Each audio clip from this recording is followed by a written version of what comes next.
Edu never লার্নিংসের পক্ষ থেকে সকলকে জানাচ্ছি শুভকামনা। আশা করছি তোমরা সবাই অনেক অনেক ভালো আছো। আজকে আমি তোমাদের সামনে নিয়ে এসেছি এইচএসসি ফার্স্ট পেপার অর্থাৎ ইন্টার ফার্স্ট ইয়ারের অ্যাকাউন্টিং ফার্স্ট পেপার নিয়ে এসেছি তোমাদের যারা কমার্স স্টুডেন্ট তাদের জন্য। অ্যাকাউন্টিং সাবজেক্টটা তোমাদের ক্লাস 9-10এও ছিল অ্যান্ড এইচএসসি লেভেলেও আছে। এই অ্যাকাউন্টিংয়ের দুইটা পার্ট, ফার্স্ট পার্ট আর সেকেন্ড পার্ট। অ্যাকাউন্টিং খুবই ইজি একটা সাবজেক্ট, বুঝলে খুবই ইজি, আর যদি কঠিন করে নাও সো খুবই কঠিন। আমি বলবো অ্যাকাউন্টিং খুব ইজি একটা সাবজেক্ট, বাট তোমাদেরকে বুঝতে হবে যে হিসাব বিজ্ঞানের বিষয়গুলো কি, হিসাব বিজ্ঞান কাকে বলে, এর সকল বিষয়বস্তু সকল কিছু তোমাদেরকে ভালোভাবে বুঝতে হবে। যদি বিষয়বস্তুগুলো বুঝতে পারো সো এই অ্যাকাউন্টিংয়ের চেয়ে সহজ সাবজেক্ট পুরা কমার্সে আর নেই, বিকজ এই ক্ষেত্রে মার্কসটা খুব ইজি। ম্যাথ করো অটোমার্ক, এই একটাতেই অল সাবজেক্ট জাস্ট ম্যাথই আছে। তো চলো আজকে ক্লাসে আমরা তোমাদেরকে অধ্যায় 1 নিয়ে আলোচনা করব। অ্যাকাউন্টিংয়ের অধ্যায় 1-এ কী কী আলোচনা করা হয়েছে। সো এইচএসসি লেভেলের ফার্স্ট পার্টের অ্যাকাউন্টিংয়ে তোমাদের ফার্স্ট অধ্যায়ের নাম হচ্ছে হিসাব বিজ্ঞান পরিচিতি। আজকে আমরা এই অধ্যায়ের বিস্তারিত জানবো, তার পরবর্তী ক্লাসে আমরা এই অধ্যায়ের কিছু ম্যাথ ট্যাথ করে স্টার্ট করবো ইনশাল্লাহ।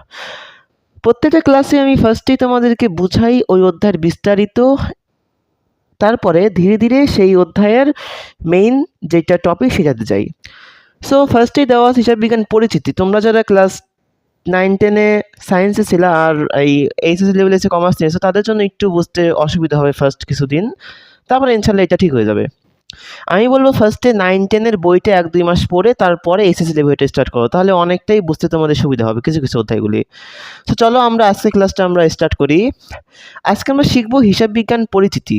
হিসাব বিজ্ঞান পরিচিতি খুবই সহজ একটা বিষয়। মানে পরিচিতি বলতে কি, মানে আমরা তো জানি যে পরিচিতির মিনিংটা কি।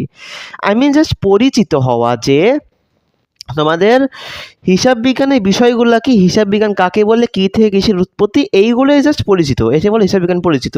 ফার্স্ট 5 থেকে 6টা এপিসোডে আমি তোমাদের হিসাব বিজ্ঞানের বিষয়বস্তু নিয়ে আলোচনা করবো, তারপরে যাবো ম্যাথে।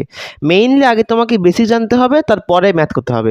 তুমি 9-10-এ কমার্স নিয়ে পড়েছো নাকি না পড়েছো সেটা ডাজেন্ট ম্যাটার, বাট ফার্স্টেই আমি তোমাদেরকে বেসিক ক্লিয়ার করবো, তারপরে তোমাদেরকে হচ্ছে মেইন ম্যাথে যাবো। সো চলো আমরা আজকের ক্লাসটা আমরা স্টার্ট করি, এপিসোড 1। দেখো ফার্স্টে কি বলেছে, হিসাব বিজ্ঞান পরিচিতি, তাই না? অধ্যায়ের নাম হচ্ছে হিসাব বিজ্ঞান পরিচিতি। সো চলো আমরা আগে জেনে নেই হিসাব বিজ্ঞান কাকে বলে।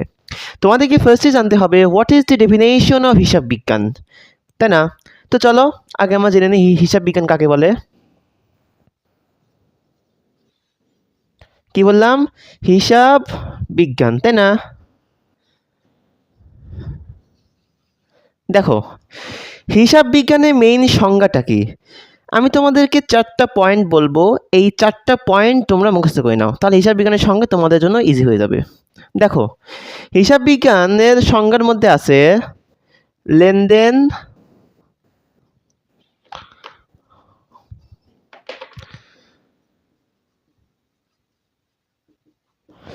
লিপিবদ্ধকরণ,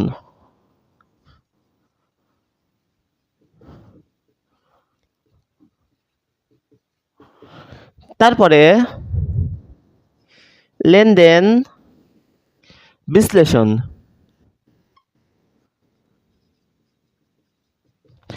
তারপরে ফলাফল নির্ণয়,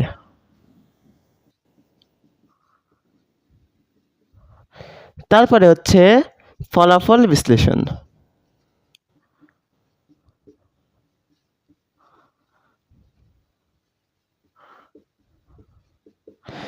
হিসাব বিজ্ঞান হলো এমন একটি তথ্য ব্যবস্থাপনা বা এমন একটি পদ্ধতি যেখানে বিভিন্ন ব্যবসায়িক প্রতিষ্ঠান বা বিভিন্ন অর্থের অঙ্কে পরিমাপযোগ্য বিভিন্ন ধরনের লেনদেন লিপিবদ্ধকরণ, লেনদেন বিশ্লেষণ, ফলাফল নির্ণয় এবং ফলাফল বিশ্লেষণ করে করে বিভিন্ন ধরনের তথ্য নির্ণয় করে সেই উক্ত প্রতিষ্ঠানকে পরিচালনা করার যে পদ্ধতি তাকে বলা হয় হিসাব বিজ্ঞান।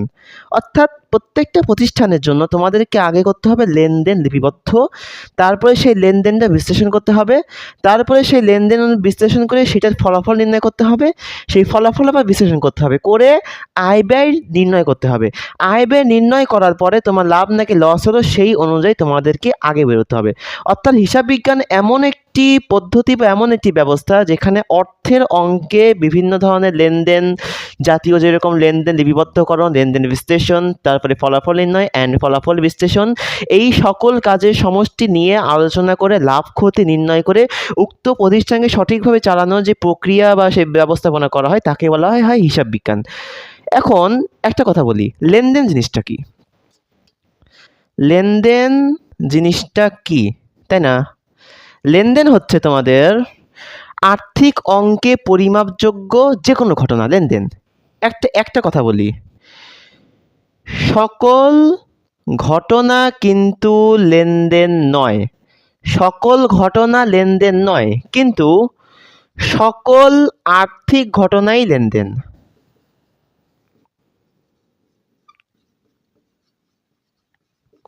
সকল আর্থিক ঘটনায় কি লেনদেন? দেখো, সকল ঘটনাই লেনদেন নয়, কিন্তু সকল আর্থিক ঘটনায় লেনদেন। আই মিন, যে কোনো একটা ঘটনা যেরকম ঘটলো যে আমার মোবাইল চুরি হয়ে গেল, এটা একটা ঘটনা, তাই না? এই মোবাইল চুরি হওয়ার ফলে যদি তোমার ব্যবসায়ে অর্থের কোনো সমস্যা হয়, আই মিন মোবাইল চুরি হওয়ার ফলে তোমার ব্যবসায় বড় একটা লস হয়ে গেল বা বড় একটা মূলধন তোমার চলে গেল, যদি এইরকম টাইপের কিছু হয়, সো তোমার সেইটা হচ্ছে আর্থিক ঘটনা। যদি অর্থের কোনো পরিবর্তন হয়, সো সেটা হবে লেনদেন। যদি নর্মাল কোনো ঘটনা হয়, যেরকম এর ম্যানেজার মরে গেল, যে কোনো একটা বিষয়ের, যে কোনো একটা কোম্পানি ম্যানেজার মরে গেল, সো সেটা একটা ঘটনা, সেটাতে কোনো লেনদেন হয়নি, কোনো টাকার পরিমাপ হয়নি, সো সেটাকে লেনদেন বলা যাবে না। যদি সেই ম্যানেজারের মৃত্যুর ফলে তোমার কোম্পানি কোনো ক্ষতি হয়, যদি তুমি কোম্পানি সঠিকভাবে চালাতে না পারো, তোমার কোম্পানি বড় একটা অর্থ মূলধন চলে গেল, সো সেইটা হবে তোমার আর্থিক ঘটনা, সো সেইটা হবে লেনদেন। লেনদেনের ফার্স্টে ডেফিনেশন হচ্ছে যে সকল ঘটনা লেনদেন নয়, কিন্তু সকল আর্থিক ঘটনায় লেনদেন। অর্থাৎ লেনদেন বলতে কি বোঝায়? অর্থের অঙ্গে পরিমাপযোগ্য যে কোনো ধরনের ঘটনা, সেটা কি লেনদেন। আশা করছি তোমরা লেনদেনটা বুঝতে পারছো। তারপরে চলো আমরা এখন শিখব লেনদেন লিপিবদ্ধকরণ কি, লেনদেন বিশ্লেষণ কি, ফলাফল নির্ণয় কি অ্যান্ড ফলাফল বিশ্লেষণটা কি। হিসাব বিজ্ঞানের সংজ্ঞা হচ্ছে এটাই। তো চলো দেখি লেনদেন লিপিবদ্ধকরণটা কি।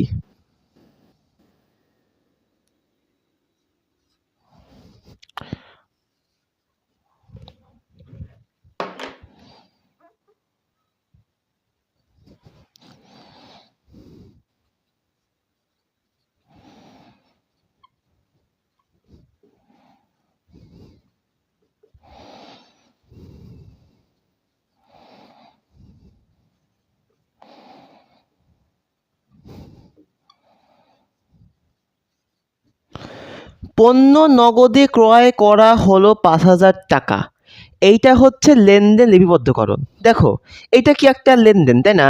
পণ্য নগদে ক্রয় করা হলো 5,000 টাকা, এটা কি একটা লেনদেন? এই লেনদেনটা কোনো খাতায় লিপিবদ্ধ করা, লিপিবদ্ধের অর্থটা কি? টুকিয়ে রাখা বা যে কোনো জায়গায় টাইপ করে রাখা, যদি কম্পিউটার ভিত্তিক হয়। সো লেনদেন লিপিবদ্ধকরণ অর্থাৎ এই একটা দেখো, পণ্য নগদে ক্রয় করা হলো 5,000 টাকা, এটা কিন্তু একটা আর্থিক ঘটনা। আমি পণ্যটা নগদে ক্রয় করেছি, তাই না? এইটাকে বলা হচ্ছে লেনদেন বিশ্লেষণ, লেনদেন লিপিবদ্ধকরণ। অর্থাৎ এই লেনদেনটা আমি যে কোনো খাতায় লিপিবদ্ধ করলাম, ঠিক আছে? এইটাকেই বলা হয় লেনদেন লিপিবদ্ধকরণ। আশা করছি আই থিঙ্ক তোমরা বুঝতে পারছো যে লেনদেন লিপিবদ্ধকরণটা কি। এইটা একটা লেনদেন, বা পণ্য বিক্রয় করা হলো একটা লেনদেন। এই লেনদেনগুলো কোথাও লিপিবদ্ধকরণ, এটাকে বলা হচ্ছে লেনদেন লিপিবদ্ধকরণ। তারপরে দেখো লেনদেন বিশ্লেষণটা কি। এইটার এখন জাবেদা তাহলে কি হবে? তোমরা অবশ্যই জাবেদাটা শিখে আসছো, অবশ্যই না শিখলে জাবেদা নিয়ে আর একটা ক্লাস করাবো ইনশাল্লাহ। জাবেদা হচ্ছে যে প্রত্যেকটা জাবেদা হচ্ছে একটা বই, হিসাবের প্রাথমিক বই। সেই জাবেদা ছাড়া তোমার হিসাব বিজ্ঞানের কিছুই না। হিসাব বিজ্ঞানের মেইন পার্টটাই হচ্ছে জাবেদা। জাবেদাকে বলা হয় হিসাব বিজ্ঞানের বা হিসাবের প্রাথমিক একটা বই, ঠিক আছে? দেখো ঠিক করে বুঝাই, পণ্য নগদে ক্রয় করা হলো 5,000 টাকা, পণ্য নগদে ক্রয় করা হলো 5,000 টাকা।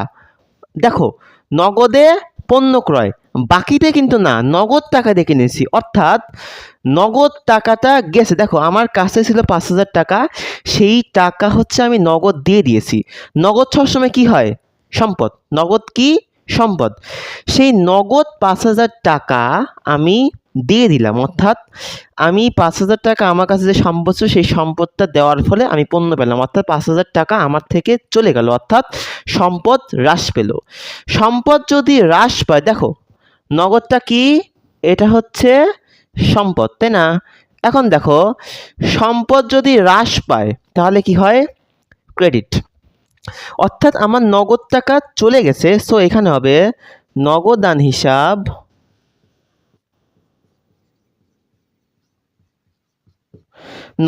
হিসাব ক্রেডিট।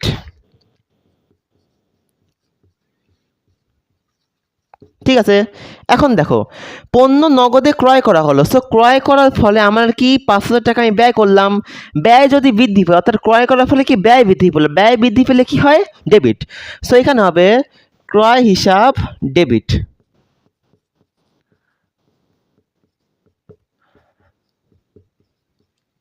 ঠিক আছে, আশা করছি তোমরা এই বিষয়টা বুঝতে পারছো যে লেনদেন লিপিবদ্ধকরণ হচ্ছে এই যে এইটা কি একটা লেনদেন, তাই না? এই লেনদেনটা তোমাকে লিপিবদ্ধ করা হলো, ঠিক আছে?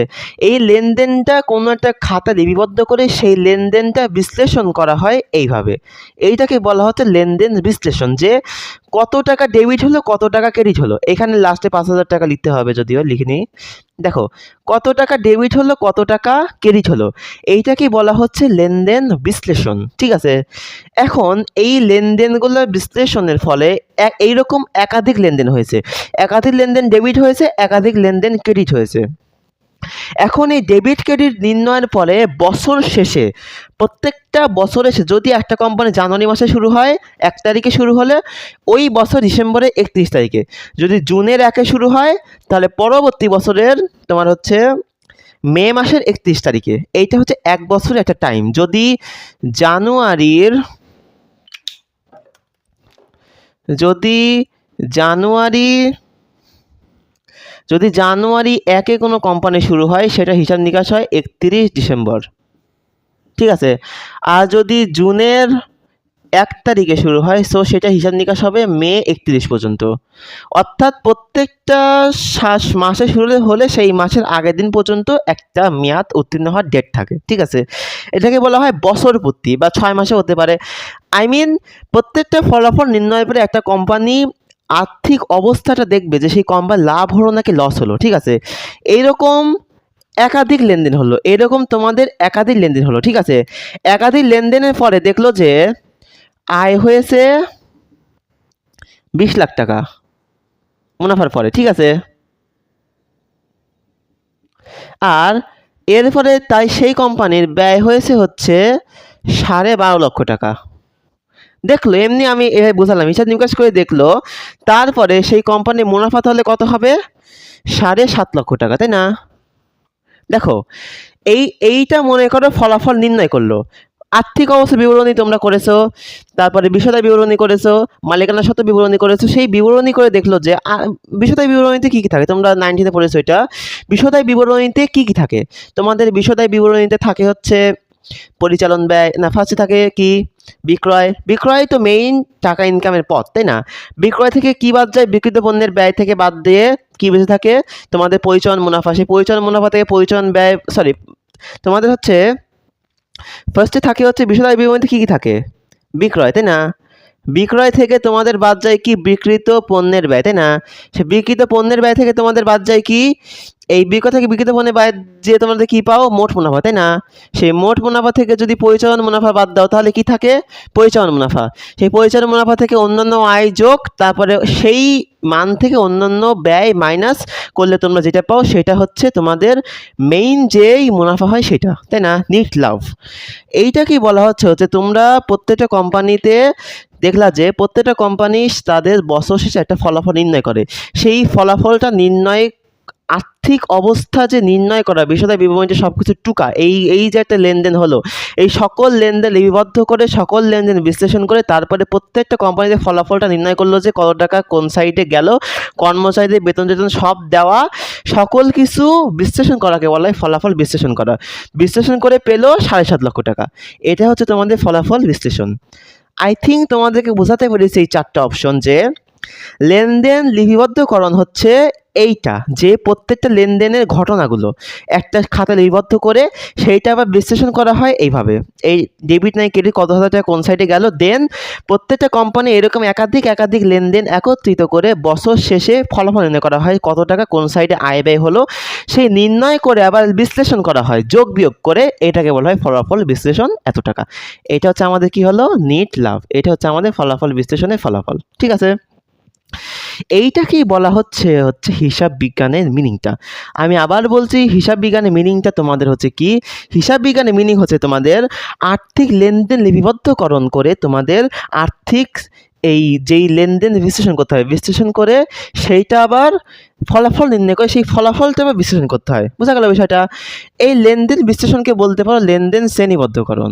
ঠিক আছে, তোমরা এই লেনদেনকে লেনদেন শ্রেণীবদ্ধকরণও বলতে পারো, এটা তোমাদের পার্সোনাল বিষয়, তোমরা যেটা তোমাদের ইচ্ছা হয় তোমরা সেটা বলতে পারো। ঠিক আছে, এই পরিপূর্ণটা ধরে তোমাদের মেইন যে টপিকটা এইটাকে বলা হচ্ছে হিসাব বিজ্ঞানের যে মেইন সংজ্ঞা সেটা। ঠিক আছে, অর্থাৎ মেইন কথা লেনদেন লিপিবদ্ধ করে তারপরে শ্রেণীবদ্ধ বা বিশ্লেষণ, সেইটাকে আবার ফলাফল না সেইটাকে আবার ফলাফল বিশ্লেষণ করতে হয়। ঠিক আছে, এইটাকে তোমাদের বলা হয় হচ্ছে লেনদেনের মেইন টপিকটা। অর্থাৎ হিসাব বিজ্ঞান এমন একটি বিষয় যার মাধ্যমে ব্যবসায় আর্থিক লেনদেন সমূহ লিপিবদ্ধকরণ শ্রেণীবদ্ধকরণ নির্দিষ্ট সময় শেষে আর্থিক ফলাফল নির্ণয় এবং আর্থিক ফলাফল বিশ্লেষণের পদ্ধতি আলোচনা করা হয়। অর্থাৎ হিসাব বিজ্ঞান এমন একটি পদ্ধতি যেখানে আর্থিক বিভিন্ন অঙ্কের লেনদেন লিপিবদ্ধকরণ বিশ্লেষণ শ্রেণীবদ্ধকরণ ফলাফল নির্ণয় ফলাফল বিশ্লেষণ সকল কিছু আলোচনা করা হয়। আই থিঙ্ক বোঝাতে পেরেছি এই বিষয়গুলো সব কী, তাই না? আই থিঙ্ক হিসাব বিজ্ঞান বিষয়ে তোমাদের নর্মাল কিছু আইডিয়া তোমরা পেয়েছো। তারপরে আমি চলো আলোচনা করব হিসাব বিজ্ঞান যে ওয়ার্ডটা সেই ওয়ার্ডটা কোত্থেকে এসেছে। দেখো,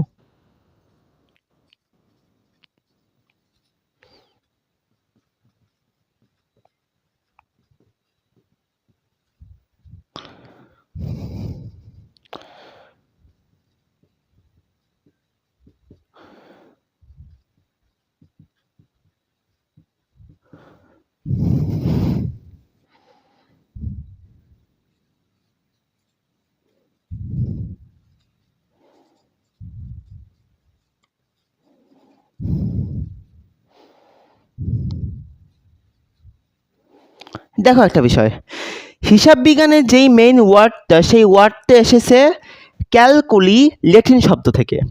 হিসাব বিজ্ঞানের যে মেইন ওয়ার্ড সেটা এসেছে হচ্ছে ক্যালকুলি ল্যাটিন ওয়ার্ড থেকে। ঠিক আছে, সেই ল্যাটিন শব্দ ক্যালকুলি থেকে তোমাদের এসেছে ইংলিশ অ্যাকাউন্টিং, সেই অ্যাকাউন্টিংয়ের আবার বাংলা হচ্ছে হিসাব বিজ্ঞান।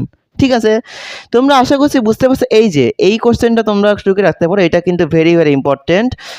দেখো তোমরা যে বছর এইচএসসি দাও না কেন এই কোশ্চেনটা চলে আসতে পারে। ক্যালকুলি ল্যাটিন শব্দ থেকে হিসাব বিজ্ঞান শব্দের উৎপত্তি, সেইখান থেকে এসেছে অ্যাকাউন্ট ইংলিশে, তারপর এসেছে হিসাব বিজ্ঞান বাংলা, এটা হচ্ছে উৎপত্তি। ঠিক আছে, এখন দেখো হিসাব বিজ্ঞান এই বিষয়টা, এখন হিসাব বিজ্ঞান শব্দটাকে আমরা দুইটা সেক্টরে ভাগ করব। হিসাব বিজ্ঞানের মিনিংটা কি? হিসাব বিজ্ঞান, দেখো একটা বিষয়, হিসাব হচ্ছে আর্থিক গণনা কার্য। হিসাব কি? আর্থিক গণনা কার্য। দেখো হিসাবের অর্থটা কি? আমরা নর্মালি জানি যে হিসাবের অর্থ কি। হিসাব বলতে বিভিন্ন ধরনের আর্থিক বিভিন্ন লেনদেন করা বা আর্থিক বিভিন্ন গণনা কার্য। হিসাবটা কি? 1 2 3 তোমরা যোগ করতে 5 আর 10 যোগ করে কত হয় 15, এর হিসাব করলে আর্থিক বিভিন্ন কি গণনা কার্য, আই মিন এক প্রকারের গণনা যেটা করা হয় তাকে বলা হয় কি হিসাব। বিজ্ঞানের অর্থটা কি? বিজ্ঞান হচ্ছে যে কোনো ধরনের পদ্ধতি, মানে ধরো যে পরীক্ষা নিরীক্ষা পর্যবেক্ষণ। দেখো বিজ্ঞানের অর্থ হচ্ছে যে কোনো বিষয়ের উপর পরীক্ষা নিরীক্ষা এবং পর্যবেক্ষণ করে উক্ত বিষয়ের একটি সুনির্দিষ্ট তথ্য আবিষ্কার করা, এটাকে বলা হয় কি বিজ্ঞান। অর্থাৎ তাহলে হিসাব বিজ্ঞান অর্থটা তাহলে কী দাঁড়াচ্ছে? দেখো তোমাদের বিজ্ঞান অর্থ হচ্ছে এমন একটি নির্দিষ্ট কোনো একটা বিষয়ের উপর পরীক্ষা নিরীক্ষা ও পর্যবেক্ষণের মাধ্যমে উক্ত বিষয়ের উপর যেই একটা বিষয়ের উপর তোমরা পরীক্ষা নিয়ে পর্যবেক্ষণ করে এই বিষয়ের উপর সুস্পষ্ট কোনো একটা মান পাওয়া, এটাকে বলা হচ্ছে বিজ্ঞান। অ্যান্ড হিসাব অর্থ আর্থিক গণনা কার্য। তাহলে হিসাব বিজ্ঞানের মিনিংটা তাহলে কি? হিসাব বিজ্ঞানের মিনিংটা তাহলে হচ্ছে আর্থিক গণনা কার্যের জন্য আর্থিক গণনা কার্য টাইপের যতগুলো সব সিস্টেম আছে, অর্থাৎ আর্থিক গণনা কার্যের জন্য বিভিন্ন ধরনের পরীক্ষা নিরীক্ষা পর্যবেক্ষণ করে বিভিন্ন ধরনের ব্যবসায়ী সংগঠন পরিচালনার জন্য সুস্পষ্ট যে মান নির্ণয় করা তাকে বলা হিসাব বিজ্ঞান। অর্থাৎ আর্থিক গণনা কার্য করে পরীক্ষা নিরীক্ষা এবং পর্যবেক্ষণ করে একটি ব্যবসায়ী প্রতিষ্ঠান পরিচালনার জন্য বছর শেষে অর্থের অঙ্কে পরিমাপযোগ্য সুস্পষ্ট যে মান পাওয়া যায় বা নির্ণয় করা হয়, যে তথ্য পাওয়া যায়, যে ব্যবস্থাপনা পাওয়া যায়, যে তথ্য আমরা অর্জন করতে পারি তাকেই বলা হচ্ছে হিসাব বিজ্ঞান। আশা করছি তোমরা হিসাব বিজ্ঞান বিষয় নিয়েও আইডিয়া পেয়েছো। আজকের ক্লাসে আমরা এইটুকুনি রাখবো। আজকের ক্লাসে আমি জাস্ট বিস্তারিত বুঝিয়েছি হিসাব বিজ্ঞানের মেইন পরিচিতিটা কি, হিসাব বিজ্ঞান কোন ওয়ার্ড থেকে এসেছে, এইগুলাই। আই উইশ তোমরা অনেক কিছু লাভ করতে পেরেছো এই ক্লাস থেকে। যদি কারো বুঝতে অসুবিধা হয় কমেন্ট করতে পারো, আমি পরবর্তী ক্লাস আরও বিস্তারিতভাবে বুঝিয়ে দিব তোমাদের যেইটাতে প্রবলেম হচ্ছে। ফার্স্টে হতে পারে মাথার উপর দিয়ে যাবে, আমারও ফার্স্টে মাথার উপর দিয়ে গিয়েছে, এখন ধীরে ধীরে তোমরা করতে তোমার হিসাব বিজ্ঞান একটা পানির মতো সহজ হয়ে যাবে। আবার বলছি, ক্যালকুলেটর ভেরি ইম্পর্টেন্ট এমসিকিউ এর জন্য, বোর্ড কোশ্চেন প্লাস ভার্সিটির অ্যাডমিশনের জন্য। অ্যান্ড তারপরে হিসাব আর্থিক গণনা কার্য, এইটার মিনিংটাও খুবই ইম্পর্টেন্ট, এটা ইম্পর্টেন্ট না। আর এই যে লেনদেন বিশ্লেষণ শ্রেণীবদ্ধকরণ, এইটাতে কোশ্চেন আসতে পারে, আর এইটা প্যারা নেই। অর্থাৎ আমি বোঝাতে পারছি আই থিঙ্ক হিসাব বিজ্ঞানের পরিচিতি বিষয়টা আসলে কি। সো আজকে ক্লাসটা মনোযোগ সহকারে এতক্ষণ ধরে দেখার জন্য অসংখ্য ধন্যবাদ। যদি ক্লাসটি ভালো লেগে থাকে লাইক কমেন্ট শেয়ার করে আমাদের পাশে থাকবে। সকলকে অসংখ্য ধন্যবাদ। আসসালামু আলাইকুম।